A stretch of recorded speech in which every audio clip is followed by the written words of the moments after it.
चलिए आगे बढ़ते हुए बात कर लेते हैं। एग्जिट पोल के बाद जम्मू कश्मीर में कांग्रेस की बैठक है। जम्मू संभाग के सभी उम्मीदवारों की बैठक की खबर मिल रही है।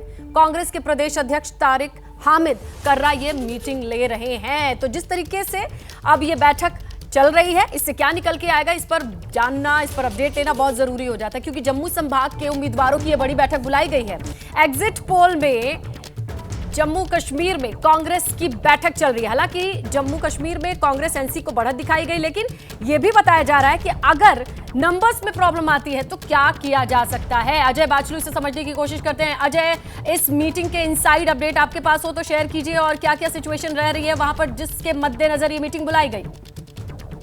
देखिए, ये बहुत अहम मीटिंग है और जो 43 उम्मीदवार 43 सीटें जो हैं जम्मू की, जहां पर कांग्रेस ने जिन जिन सीटों पर अपने प्रत्याशी उतारे थे, उनकी आज अभी जो है अहम बैठक चल रही है जम्मू के एक बड़े होटल में, और सभी प्रत्याशियों को बुलाया गया है।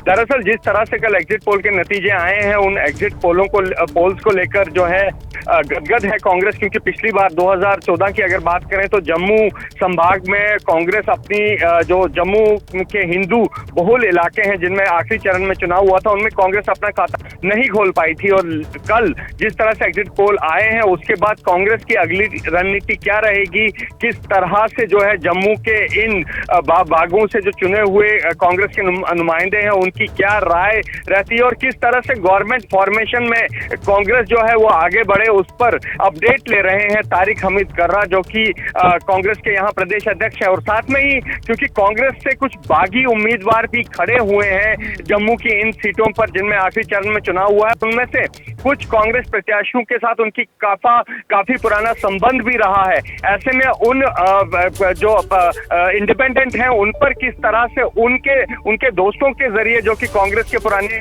लोग हैं, उनके जरिए किस तरह से संपर्क साधा जाए, इस पर भी यहाँ बात जो है वो हो सकती है, ताकि गवर्नमेंट फॉर्मेशन जो कि 8 तारीख के रिजल्ट के बाद होनी है, उसमें किसी तरीके की दिक्कत ना हो। इस सब पर यहाँ मंथन हो रहा है जम्मू में कांग्रेस का। जी बिल्कुल अजय, ये समझा जा सकता है कि बैकअप प्लान की तैयारी की जाए तो कुछ बुरा नहीं होगा, खासकर उस रीजन से जहां से जो बागी रहे हैं, निर्दलीय रहे हैं, ऐसे कैंडिडेट को, आजाद कैंडिडेट को संपर्क साधा जाए। किसके कौन कौन से कांटेक्ट हैं उनसे बात कीजिए।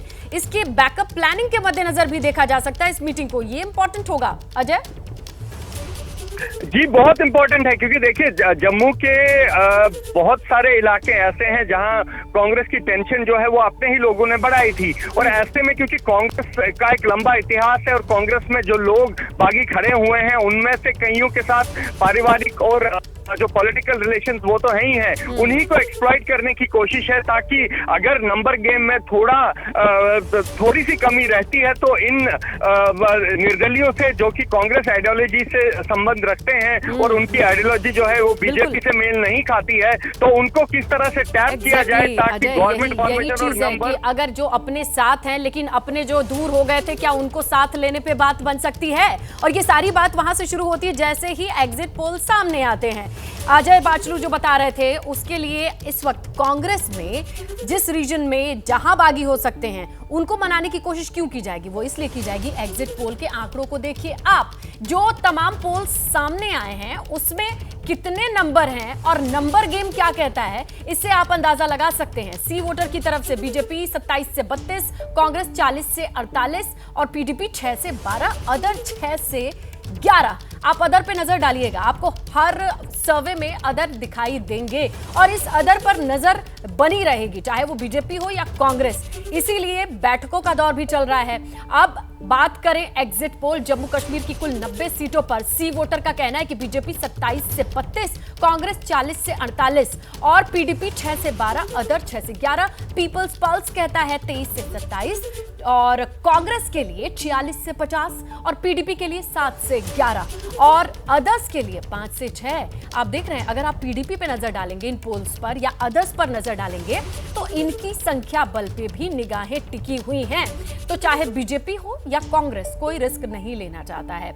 और तमाम जो पोल्स आए हैं उसके बाद अपनों पर तो भरोसा है, लेकिन अगर आजाद कैंडिडेट हो गए यानी इंडिपेंडेंट जिन्होंने लड़ाई लड़ी है या फिर बागी होकर लड़ाई लड़ी है, वो किधर जाएंगे, उनको किधर जाने से रोका जा सकता है। ये सारे चांसेस, ये सारे परम्यूटेशन, कॉम्बिनेशन इस वक्त बनाए जाएं और या बैठक में बैठ के सोचा जाए, मंथन किया जाए तो कुछ गलत नहीं होगा। मां एग्जिट पोल भी यही कहता है। देखिए, बीजेपी के लिए 26 सीटों का अनुमान है, कांग्रेस के लिए 47, पीडीपी के लिए 10, तो अदर्स के लिए 7 सीट।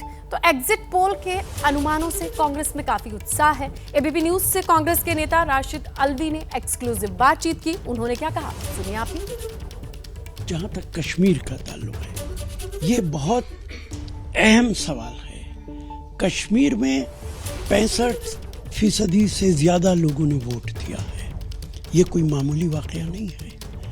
आर्टिकल 370 खत्म होने के बाद भारतीय जनता पार्टी दावा करती थी, बड़ा कदम उठाया है, लेकिन मैं बार बार कहता था, आपने कश्मीर के लोगों को कॉन्फिडेंस में नहीं लिया। आपने 8 लाख फौज लगाई, आपने कश्मीर के सारे बड़े नेताओं को, हद ये है उस मुख्यमंत्री को जिसके साथ आपने सरकार बनाई, महबूबा मुफ्ती को जेल में डाल दिया। आज अगर आप वहां पे हारते हैं तो न सिर्फ बीजेपी हारेगी, 370 आर्टिकल भी हार जाएगा। जैसे आप कश्मीर की ही बात कर रहे हैं, तो कश्मीर के जो आंकड़े बता रहे हैं उसके मुताबिक एनसी काफी आगे है, कांग्रेस जो गठबंधन है वो अच्छा प्रदर्शन कर रही है और बीजेपी काफी नीचे, कम सीटों पे बीजेपी का इस बार वहां पर जो एग्जिट पोल के जो है वो दावे। तो आपको क्या लगता है कि तमाम आर्टिकल 370 हो या फिर कश्मीर के रोजगार की बात हो या फिर विकास की बात, ये तमाम दावे जो बीजेपी करते आ रही थी वो इस वक्त काम नहीं कर पाई इस चुनाव में? निश्चित तौर से अमित शाह जी लगातार कहते थे, प्रधानमंत्री कहते थे, आतंक खत्म कर दिया गया है। आर्टिकल 370 बड़ा ऑब्स्टिकल था, बड़ा रोड़ा था, हमने उसको हटा दिया है। आज तीसरे दिन खबर आती है कि हमारे फौजी शहीद हो रहे हैं, तीसरे दिन खबर आती है कि वहां पे आतंकी हमला हो गया, आप फिर पाकिस्तान को जिम्मेदार ठहराते। तो क्या सरहद पे हमारी फौज नहीं लगी है? वो पाकिस्तानी हमारे घर में आ कैसे रहे? और अगर आ रहे हैं तो उसके लिए जिम्मेदार कौन है? निश्चित तौर से चौकीदार जिम्मेदार है, भारत सरकार, प्रधानमंत्री जिम्मेदार हैं। तो सुनिए, कांग्रेस की तरफ से क्या कहा जा रहा है कि आखिरकार इतनी इनसिक्योरिटी कैसे है? पाकिस्तान की तरफ से सरहद पार से इस तरफ दाखिल हो जाना क्या इतना आसान है? और आकर के दहशत मचाना इतना आसान है? इन तमाम सवालों के साथ, और मानते हैं कि जिस तरीके से प्रचार प्रसार किया गया, चाहे 370 को लेकर के, वो जनता ने नकारा है। तो कांग्रेस के अपने दावे हैं।